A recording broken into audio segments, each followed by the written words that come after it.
Right. All right. So it's better to just put it here. Yeah. So my name is Alan Kinene, and I originally come from Uganda, but I moved to Sweden about 6 years ago to study and stayed here. And yes, so what we're going to do here is, of course, everyone knows it's the book club, where we're going to talk about the book R for Data Science. But first, before we go into anything, I think it's wise for us to just give a brief introduction for everyone, at least like 1 minute round table. I can start. Yes, Ugandan, staying in Sweden, moved here to do my master's. I'm a statistician by profession, and I am now doing my PhD in operations research, specifically air transportation. Yeah. Okay, let me start. Hi, my name is Cameron. Can you hear me? Yes, some interference in your background. Okay, yeah. Can you hear me now? Yes. Yeah, my name is Cameron and I live in London. I'm a PhD student at UCL and doing PhD in health informatics using R and Python, but mainly R. So, I mean, I've been using R for like a year now, but still learning new things about it. So I joined this, I found this quite useful to join the book club. Never been part of such any kind of group like this. So it's my first experience to join a book club. Nice. Thank you. Okay, yeah. You can just pick up. Okay, this is Shamsuddin. I'm from Nigeria. My background is IT. I'm currently doing PhD also in computer science. All right, I'll go next. Hi, everyone. My name is Neha. I'm from India, but I grew up in the United Arab Emirates. I went back to India to do a bachelor in psychology, and after that, I came to the Netherlands, which was in 2014, to do a master, and I've been here since. But today is my first day of a new job. I'm going to be, well, not going to be. I've started as a data manager, a research data manager at Utrecht University at the library. So really to help researchers with their data management, so to speak, which is really becoming a big thing with all the interesting data coming in. My background is in psychology, clinical psychology. But for now, with my job, I will be working with a lot of different types of research, which is exciting. Yeah, and with R, I've never really had the opportunity to really work with R, but I'm very enthusiastic about it when I see it on Twitter and all the possibilities. I've played around with it to make a blog down website and try things like that, but I've not actually done analysis and data cleaning, which is like what you should be doing. So yeah, this is a really nice way to work on that goal, and I hope to learn a lot from all of you. And nice to meet you all. Hi, Neha. By the way, thank you for congratulations for your job. Oh, thank you. Really nice. Yeah. It's been a busy day. It's just like new job and then like book club, like so many new things. Yeah. Well, this is going to be a little bit laid back, so don't worry about it. Yes, so I think we have more people. We have Ruth. Yeah, hello, I'm shy. Hey, Ruth. I'm No from worries. Newcastle. I'm from Newcastle in the UK. I work as an analyst. We don't use R, so I'm just trying to learn it in my spare time, I guess, hopefully to use it in the future. Nice. Good. Do you have anyone else? I think, so, no, it's, hold on a second. I think someone joining twice, right? So we're only 5 people, isn't it? Yeah. Yeah. Okay. So Sham, you're joining with your computer also. Yeah, and okay. my mobile. Okay. Yeah. Great. Good. All right. Yeah. So sorry about the date. It's supposed to be updating to the 3rd. so we're not back in time. Just move on a little bit. Just let me know if I'm moving fast or if I'm moving very, if I say something that you don't understand or something like that, so that we just have a discussion, really. So please feel free to speak anytime. So yes, so like I said, this is about the book club, and the R for Data Science book club. And this is the book by Hadley. I think maybe some of you know Hadley, others don't know him, but he's a big guy in R. He has really developed. Me as someone who started using R like 6 years ago, like I've seen how much R has developed, and it's mainly because of him. So he's really a popular guy. One thing I need to mention here is we have 3 facilitators for this book club, and myself. Then I can't really pronounce the name, so but I think it's she. I keep on forgetting the name. Sorry, but I would think it's Muhammad, right? Yeah. Yeah. So Muhammad, Neha. So we are 3 facilitators, and we'll be switching around and helping each other. But we hope to do this every Monday at around the same time for consistency.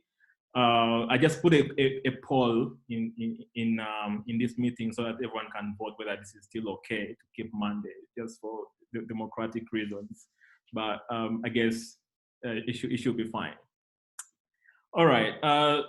Yes. So before I move on, we have Novika. Hi, Novika.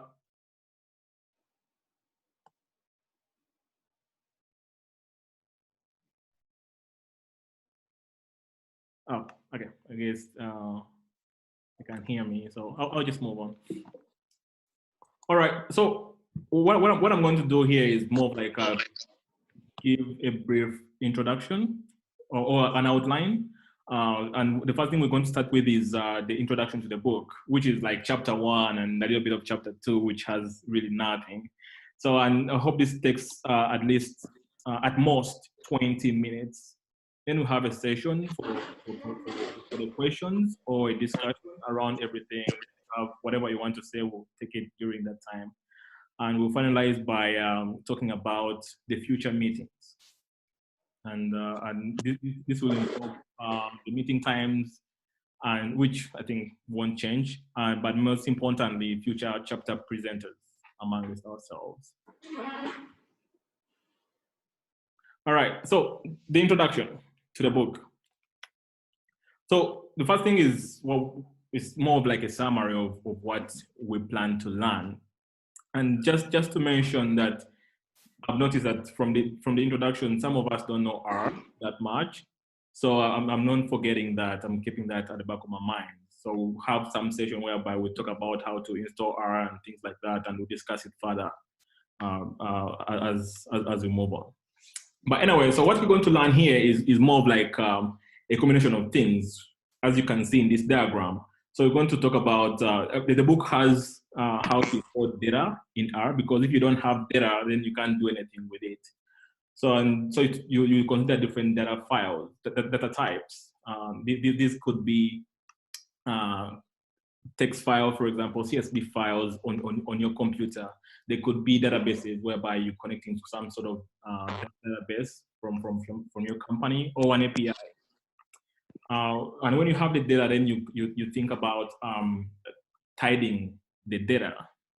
And this is more of like organizing it in a form that is going to be easy for you to do different things. For example, if you want to do a scatter plot and a histogram at the same time, you just need to pick from the same data set.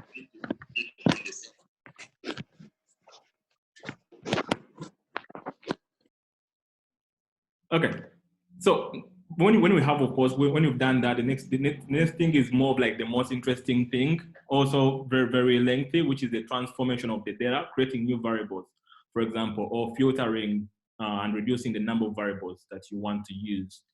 Then from that, you can do visualization with your data.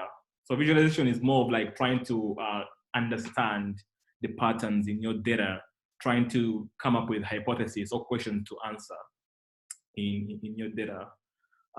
Then, of course, on top of that, you can also do some modeling. It could be a normal regression model, hypothesis testing, and things like that. Various kinds of models that we might not really need to, that we might not really go into the details, but well, I guess there's always time to talk about how many different models you have. Then the other important thing is, of course, communication. So I think like we know that data science has moved from a point of whereby we have computer science geeks, or like where we cannot really interact so much with people, just want to sit behind the computer and you know, do our work and send it to the people. But right now, we are expected to actually go and present stuff or what we have done to maybe the heads of departments or customers and things like that. And just to summarize everything, this is sort of going to be linked to some kind of a program, which is like combine everything in a function. What I learned from this when I was looking at the book is more of like trying to do reproducible work, trying to do reproducible research, for those of us who are in research. So that's what you see this whole box around everything that the book is going to talk about. All right. So yeah, now just to go deeper into how the book is organized, I think the book is organized in 3 different parts. The first one is more of like, it's about visualization and transforming the data. Then the second one is about how to do modeling with your data. Then the third one is the programming, how to create functions, how to put your script in 2 different functions or in 2 different programs that you can reuse over and over again. And here is different tips about how to think about the programming problem, how to actually how to do it's called best ways of writing code, for example. They have some tips about that. This is not the book, of course, to talk about the standards of writing code, and there's another book for that, but they keep on giving highlights about the best practices for doing so. Yes, so one thing to note here is that the book actually uses some examples, uses some exercises, which might be good to go into at least 1 or 2 at the end of the chapter to discuss. And maybe in our book club, we might be going into these once in a while, at least a few of them. Okay, so of course, a rather non-so-sad story is what we want to learn. This book is focusing more on like, I don't want to call it small data, but maybe we can just say small data sets. And that is like, and the ones which are already tidied up anyway. So look at, for example, 1 to 2 gigabytes, as the book points out. But we're not going to look at big data. So big data is different software, different programs that you have to use. For example, above from 10 to 100 gigabytes, for example, and above, you need a different kind of tools for that. Then we're not going to talk about Julia, Python, and friends. However, they're not saying that Python and Julia are bad. It's just that just trying to focus on this. And if you're new to programming, you might as well start with one language and move on to another if you've mastered some of the structures and the syntax and things like that. Then, of course, we're not going to look at non-rectangular data, which is examples of these are like images, sounds, tree structures, for example, and text. Then we also want to look at hypothesis confirmation. And not to go into the details of hypothesis confirmation, but just to mention that hypothesis testing is different from hypothesis, hypothesis discovery is different from hypothesis confirmation. So hypothesis discovery is more of like related to the visualization, trying to find out what kind of questions you can ask from your data set. So, and me coming from a statistical background, it's sort of like okay, yeah, that's sort of obvious, but it's just for us, it's just good for everyone to have this at the back of our mind, at the back of our minds, that what we're doing is more of like, what we're going to focus on is more of like hypothesis discovery in the data. Okay, so now to the prerequisites. So I was talking to Neha and telling her that was it Neha? Yeah. Initially, I was saying that I noticed that some people don't know R or they haven't used R, but they're interested, and that's a really great thing. So I can't forget the fact that there's some of us who have some programming experience, maybe from other languages, or some little experience in R. But however, whatever experience, you can still learn this and won't forget that. So, but if you haven't learned if you don't have any programming experience, you might supplement your knowledge by trying out maybe this book, Hands-on Programming with R by Garrett, who's also a co-author for this book. For me, what I recommend is that at least try to read the introduction bits. You know, look at the syntax, get used to the syntax. Then you can always come back here to the book club and you are familiar with some of the things. But of course, if you don't know anything, you can still always ask everyone. So the first thing, of course, to do here when you want to use R is try to install it. And the installation runs in two things, which I always found weird, but well, that's how it works. So the first thing you need to install is R. It was more of like about base R, basically. So it's like the one which was created first before they created the interface, the IDE, which is R Studio. So first thing, go to something called Cron. You can just Google this, download R, non-R Studio. You can say download R, and Google will give you, it will take you to the Cron website, whereby you just click and install the base R. Then after you install the base R, you go on and install R Studio. So it's still a simple Google will still definitely do the job, and to set up everything nicely for you. And so just to mention here, we're going to mainly be looking at the tidyverse R packages. That's going to be our focus. And the tidyverse R packages involve a very good ecosystem of different packages, and which we shall see later on. So for example, they have dplyr, tidyr, they have string R, and so on and so forth. You don't have to remember these, but they'll come on naturally for you, for some of us who haven't been using it. Then, of course, there's other packages, for example, data packages that you're going to come up with, or you're going to come across all the time. And these are examples. For example, the New York flights. And then there is the Gapminder dataset, which is about, I think, different countries in the world. Then there is the Layman package, which I think is about baseball or something like that. Yes. So yes, we're going to be seeing a lot of things, and it's a learning process. Just a quick note here about how. Hi, Alan. Yes. I have a question, please. So maybe I got, because I was using Python, and when I started looking at R, yeah, I was a bit confused. Sometimes they said this is base R, this is tidyverse, and I was told like tidyverse is a little bit better than base R.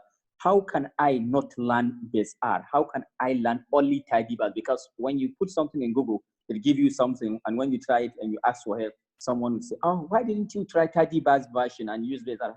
How can I not learn base R and learn only tidyverse? So that's a tough question, because so for me, my story is I learned base R. There was no tidyverse. Okay. So I was very reluctant to learn tidyverse, because I was like, I don't want to learn something new, and I can do almost everything here with with base R. However, tidyverse is faster and simpler. So what I recommend is that at least you need to know the syntax of R. Don't try to learn to be an expert at base R. Just learn the syntax, the vectors, the matrices. Of course, just like when you're learning a new language, or the data structures in R, then you move to tidyverse. Because it's gonna be faster. You won't be bored with digging deeper into solving something like for a whole week writing code, which is even smaller. anyway. Yeah, it's a little bit confusing actually for me at the start. How I wish they would scrap the base R and leave the tidy bars. Yeah, because in Python, you don't have Python version. Python, I mean, you need to write different code in different stuff like that. You know, I mean, it's really, really confusing for we that start using R. Like, you need to know which, is it base R or tidy bars stuff. Yeah, I understand. But you shouldn't, honestly, you shouldn't worry about the base R that much, like this. You shouldn't worry about it.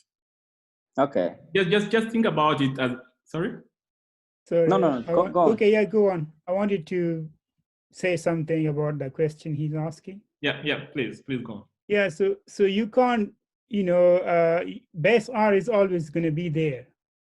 So it's like your mobile phone and you download an app on your mobile phone. So that app is like tidyverse. Yeah. Your phone is always there, but whenever you need an app, you just open that app. So whenever you need to do work in tidyverse, you just install it, like using the library function and then library tidyverse. Yeah. And you can just use all the commands. But base R is always going to come up at some point. So it's always, like Alan mentioned, that learn about the vectors and the matrices and those kind of stuff, which if you're using Python, then you might be aware of matrices is kind of the same thing in R. Yeah. So tidyverse is easy because it's clean and you are writing less code. But when you install it, you bring the tidyverse package into your R environment, then you are in tidyverse. So you don't need to worry about that. Okay, am I in a base or am I in tidyverse? Yeah. Okay, cool. So. Yeah. So just a quick look at how the book is going to be. I hope I showed it very well. But basically, they just run the code, but they indicate the code, which is not yet run by this arrow. It's more of like a greater than sign.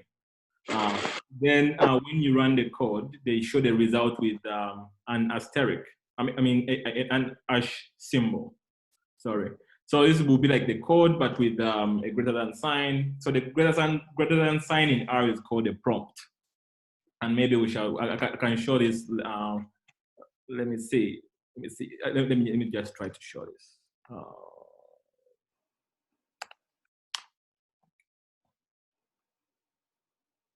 Can you still see my screen?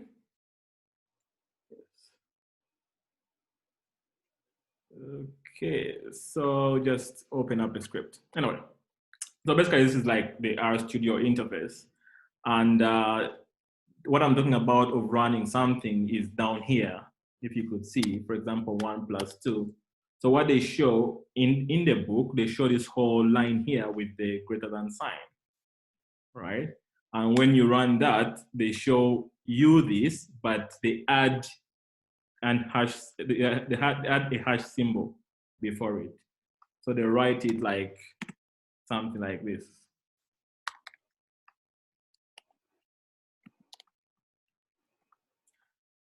Okay. So just something to note. But now the other thing, which I think is, for me, it's most important, is how to get help when you're learning. I mean, you're not an island. You shouldn't be an island. You should seek out for help. The first thing is try to Google. First advice: try to Google, and you could Google anything, how to do this and this in R, and everything is gonna come. So much suggestions. Then you can also Google the error messages, and for me, I keep on using this all the time. One other thing is Stack Overflow. And so Stack Overflow is this site whereby it's people post questions, mainly tech questions, but I think there's also some other kind of questions, and you can get help from the community. It's every programmer, every person who's working with programming actually should know Stack Overflow. Then another thing which I can't miss out is the R for Data Science online community. which is how we came together right now. And I found this really, really, really helpful. Regardless of your level, if you want to just learn, just go out there and ask a question in the Slack channel. I would also mention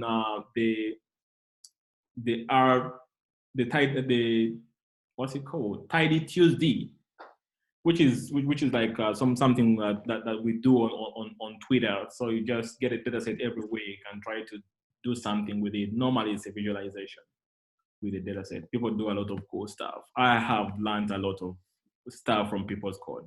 So I advise at least to start by following the Tidy Tuesday on Twitter. Then of course there's the RStudio blog where you get everything about updates, new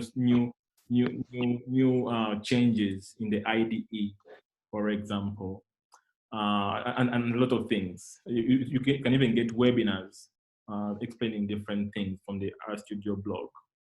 I'm also a part of that. I joined like way back. It's really good.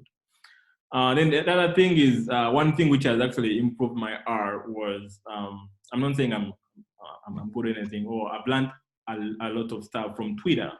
So just pick one person whom you think like is doing something nice and follow them. Then you follow more people, then you learn some stuff. Some people have like rants about R like the whole day. So you pick up one thing or two. So of course you can start by following Hadley. You see the people he follows, the people he likes. Garrett also. I honestly don't follow Garrett yet. I think I should do that. But yeah, you can also follow him. Then you can also follow our studio tips. And they give you tips, I think like every day or something like that. I'm not so sure.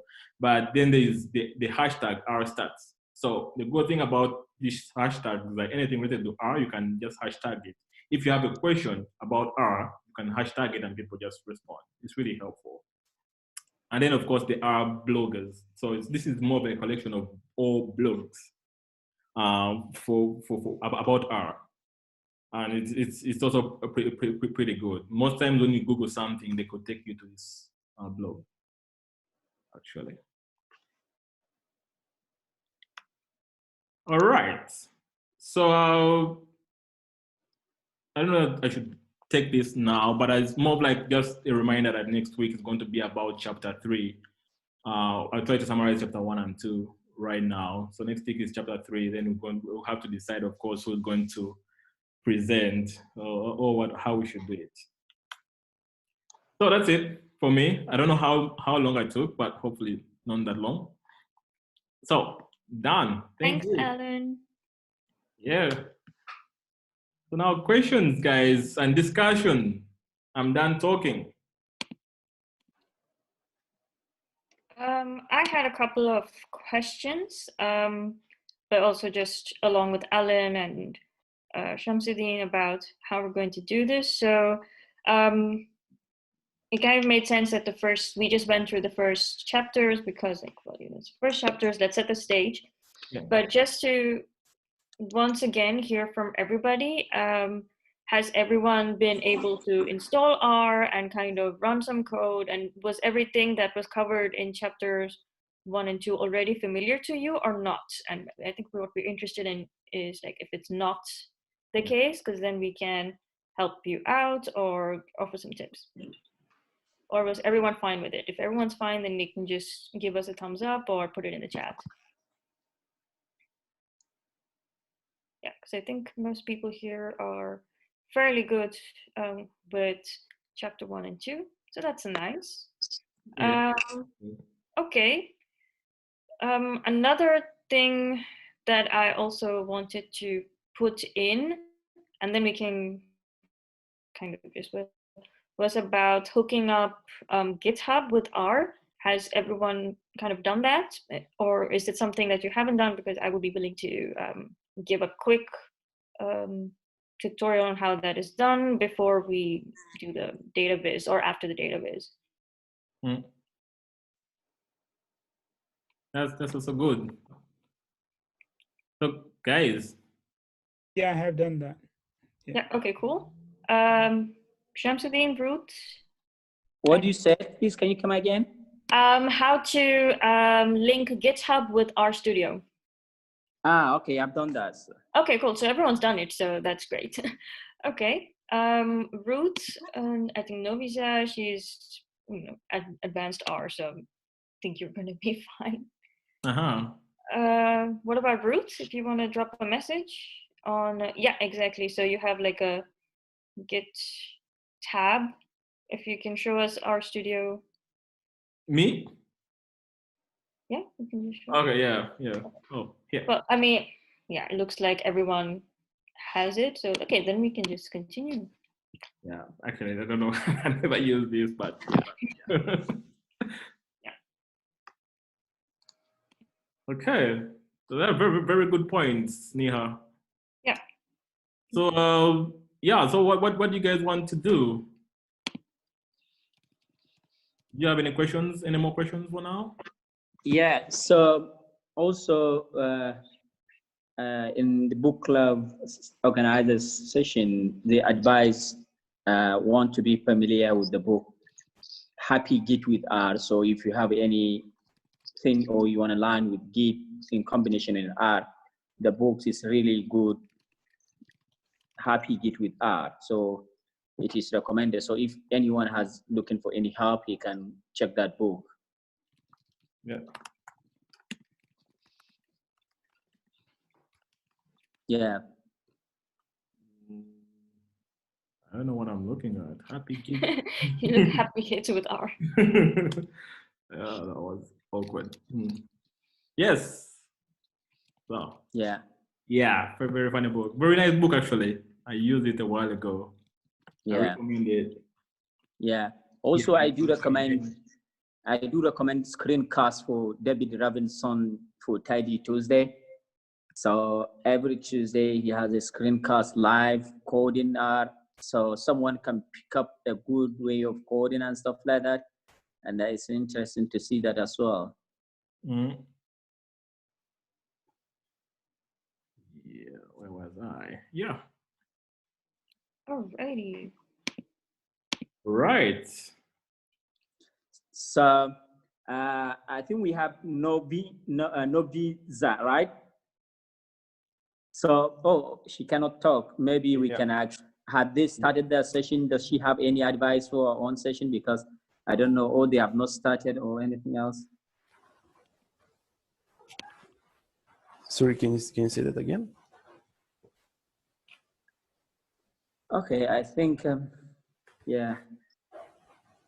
So we need the one who will present the next chapter, chapter 3, right?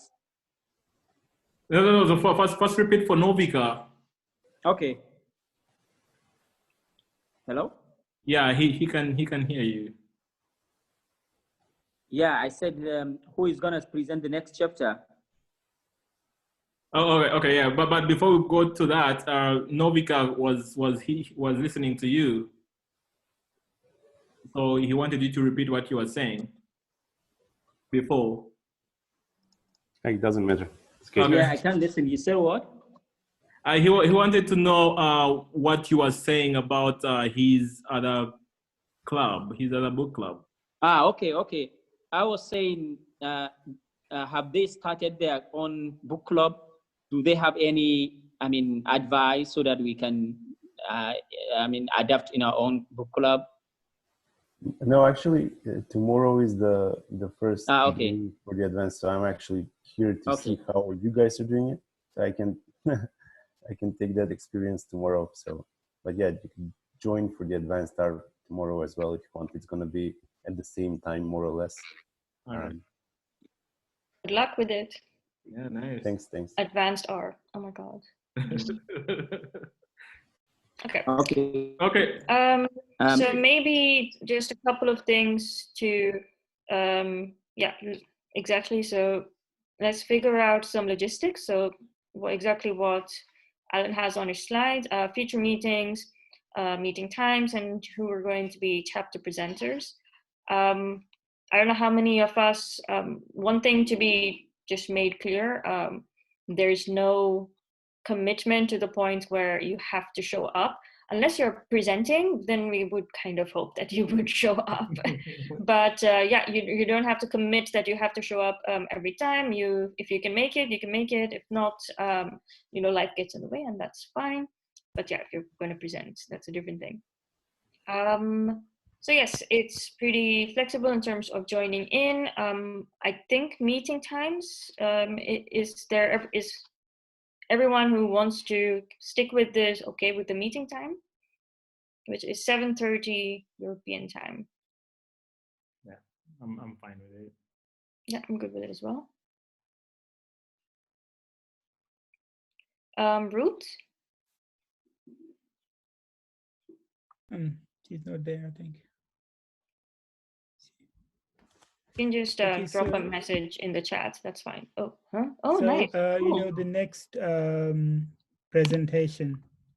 So we're gonna do actual code here showing, or just like some slides from the book? Like, I mean, today, like you guys talked about chapter 1, but it was just like a general overview. Yeah. So is it gonna be the same, or we can like actually show people like, okay, what's the code or example in the book, and then we can share with screen and using the data set in the book. Is that what we're gonna do next time? Yeah. So ideally that should be very okay. And like I've been following the Advanced R book club, which is about to end. They've been doing that, and they've been so happy with it. People have been learning a lot of stuff. However, if you're a presenter and you don't feel comfortable with doing it, it's still fine, really. Okay. But maybe someone else can share the screen and do that, help you out. Yeah, I think basically, if everyone's fine with it, what we can agree on is that we'll try to make it a hands-on book club. So the first 2 chapters are really just informative.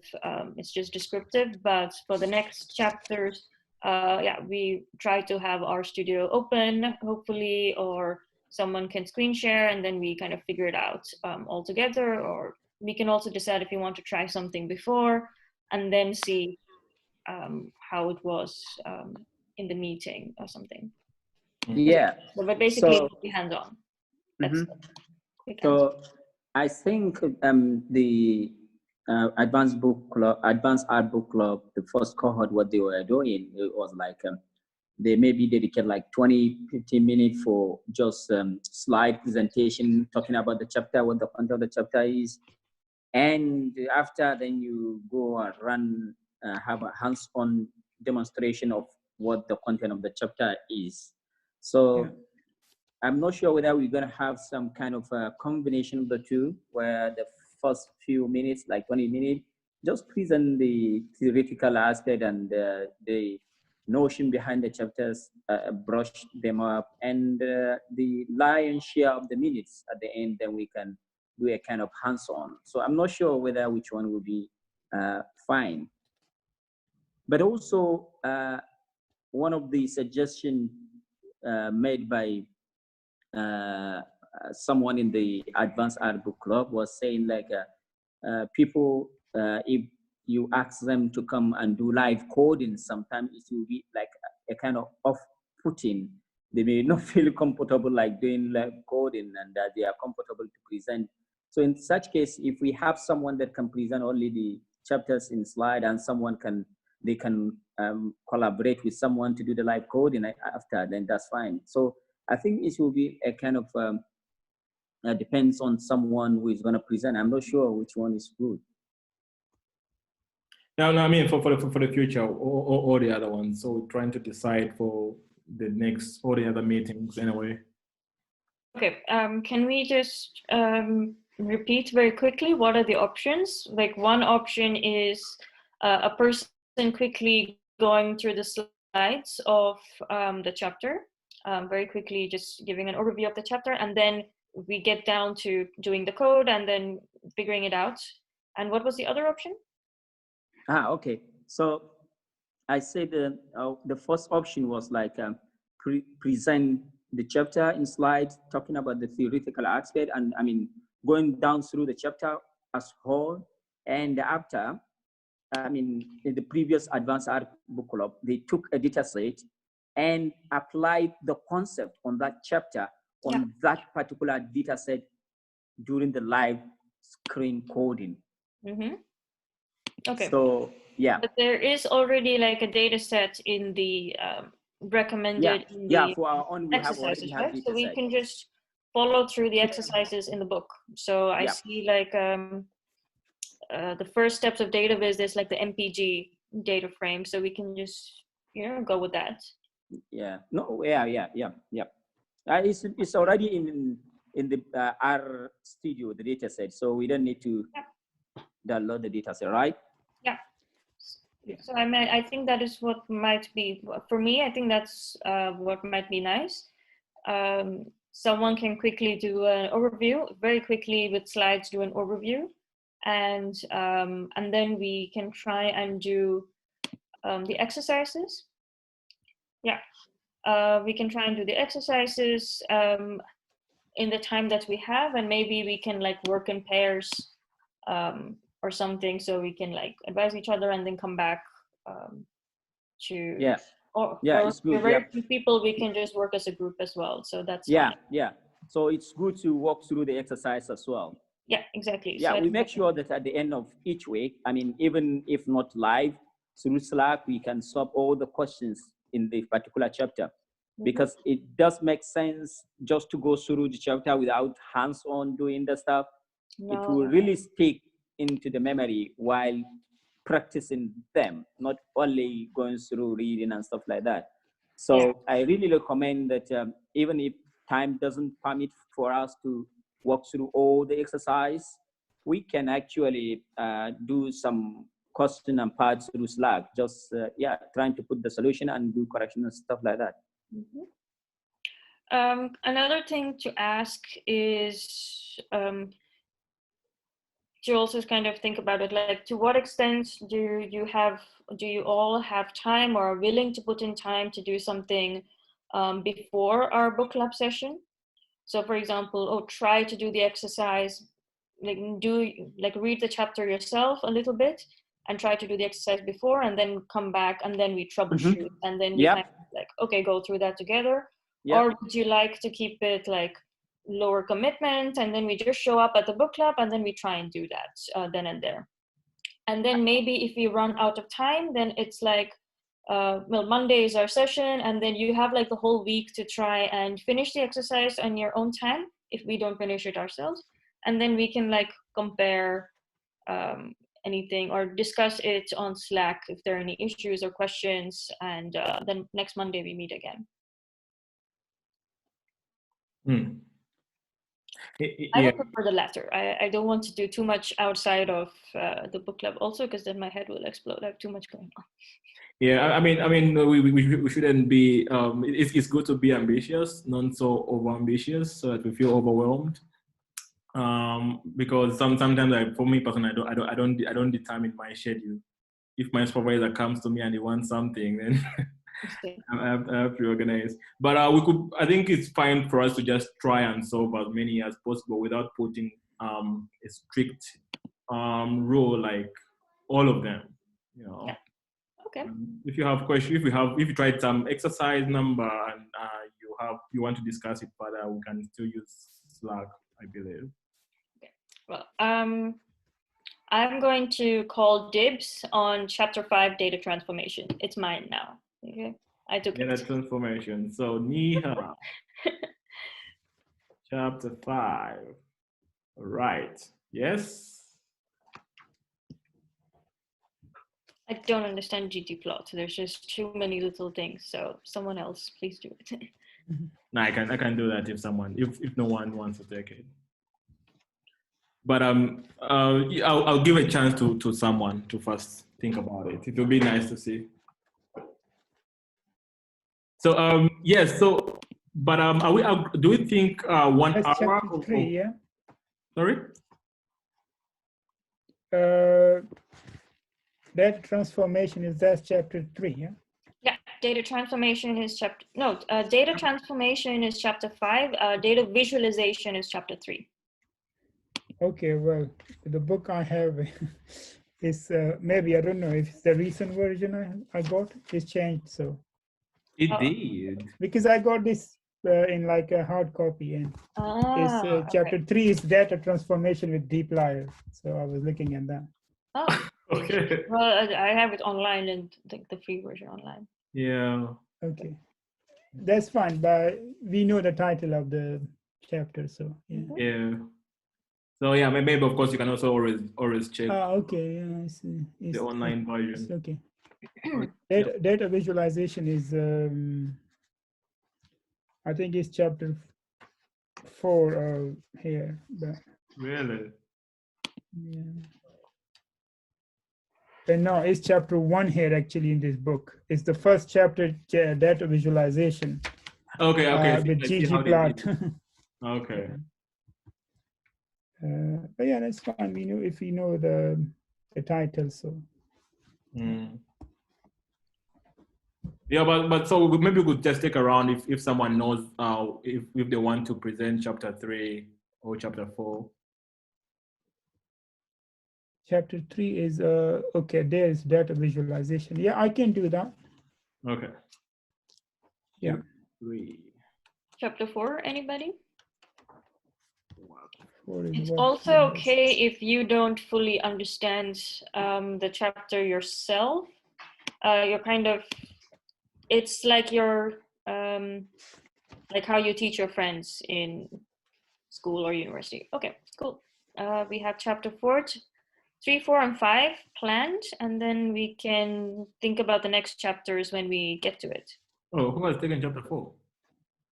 Shamsuddin, he wrote it in the chat. Okay. Cool. Yeah. So we have 3 chapters now, and we will see how it goes. Okay, yeah. I'll definitely take one of the next ones. Okay.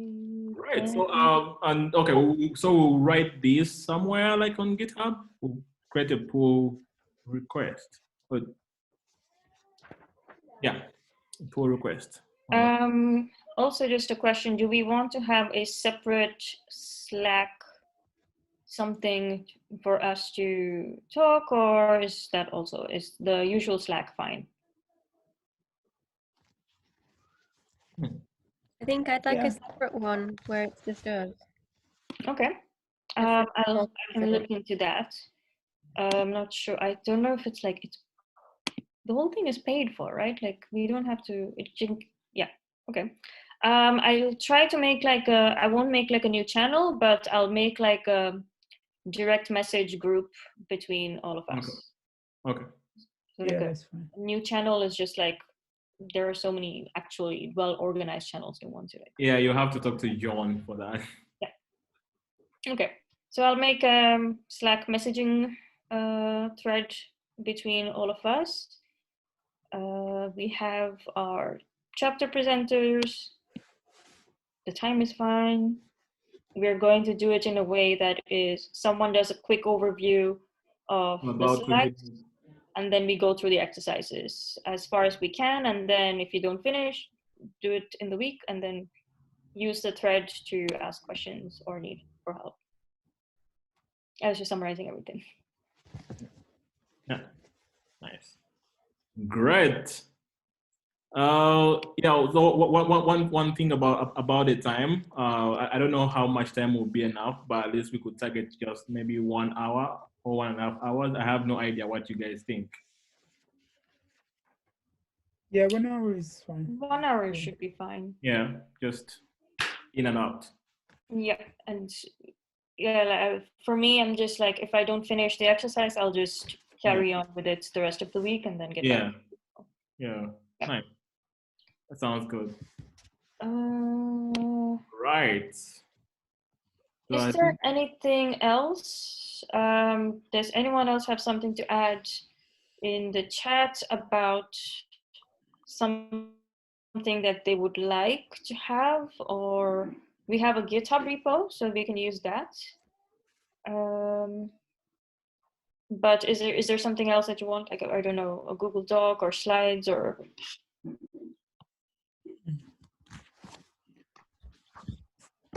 We go the GitHub repo, Alan, because I haven't checked it out yet. Oh yeah, I It's not that nice. Actually, I need to recommend changes because they sort of joined both of our groups into one, so it's hard to navigate. Where is John? Yeah, so, I have so many things on my computer right now.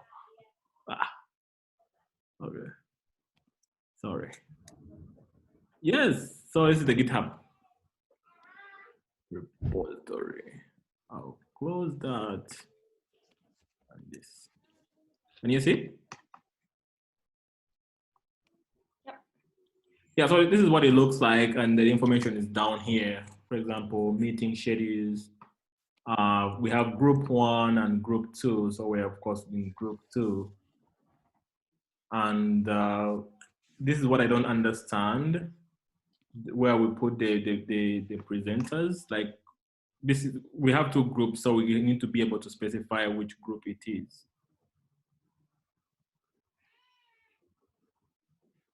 Yeah, I think it's a, I think he just basically made like a template. So when we have the presenter and the slides, we edit that and put it there. Yeah, I'm So probably. the slides are already there. Slides are already made. Or? No. You make a slide. So this is just a template. Oh. Yes, Okay. Just a placeholder. Sure. Yeah, so Okay. I mean, thought it was. I think he just kind of made the index so people can just edit it. Yeah. So if you look at the chat, Shamsuddin and Nobita had, yeah, chapter 4 and 5 be done by one person. Okay, let me take a quick look. Chapter 4 is very simple. I can do that as well. Oh, wait.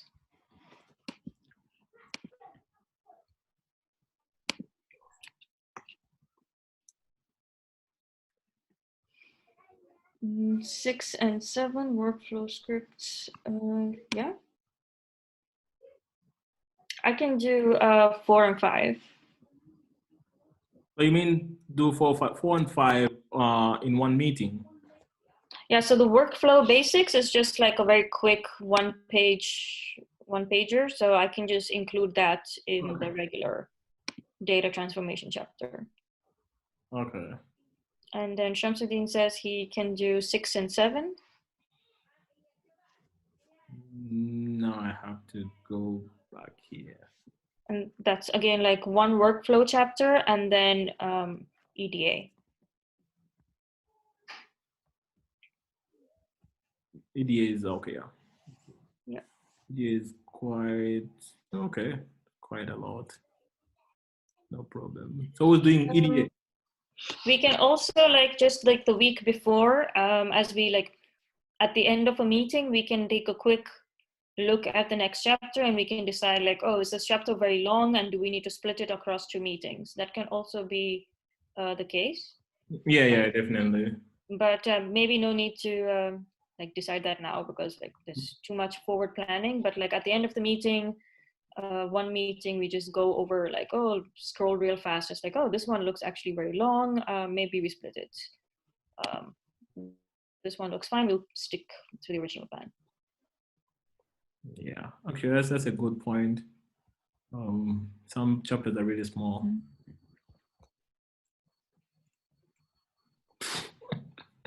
That's short. All right, nice.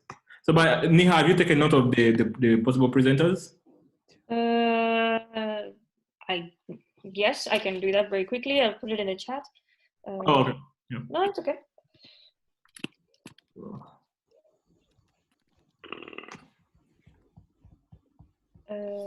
Chapter 3 is where's my screen? Chapter 3.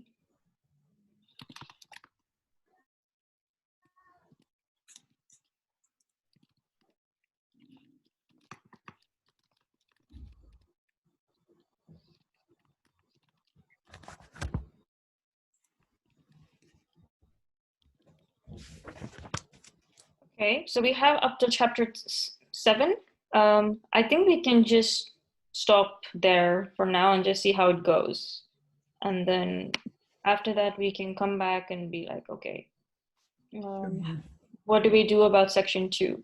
Unless someone also wants to cover workflow projects. Yes, that's quite, just like one page. Also very short. We can maybe link that to chapter 9, because that's also introduction. So we'll quickly cover that as part of chapter 9. So 8 and 9, someone can do together. Yeah. Yeah, definitely. Okay. Yeah, which is why I should just do it with, oh yeah, then do 8, 9, and 10 together then. Yeah, but we can stop here for now. Yeah, we can look at that more carefully later. For now, we just stick with this. Okay. So I'll add everyone who is online here now to the Slack group thread, if that's fine. Yeah. Yep. Okay. Novika, can we add you to our group? I think Novita said he wants to try and attend as many meetings. Yeah. Okay. I saw it in the chat.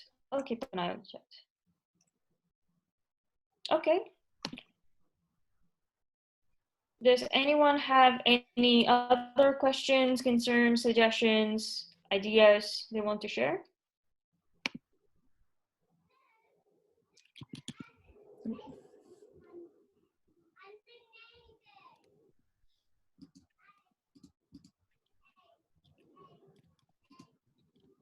Yeah.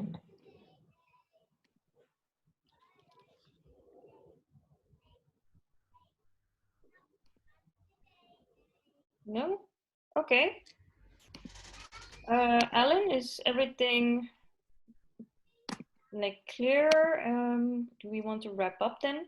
Yes. It's 8:30 now. Yes. So it's just a perfect time for us to wrap up. Oh, just one. Oh, nice. This is perfect. 1 hour exactly. All right, guys. Thank you very much for showing up. Hope to see you again as many times as possible. And maybe if you can't make it, you can just write to us and say, oh, Yeah. I can't make it or something like that. But no pressure, no commitment. All right, I'll end the meeting now and hope to see you next week at the same time. So next week is data visualization, yeah? Yes. Okay. Data Which view. I'm doing. Yes.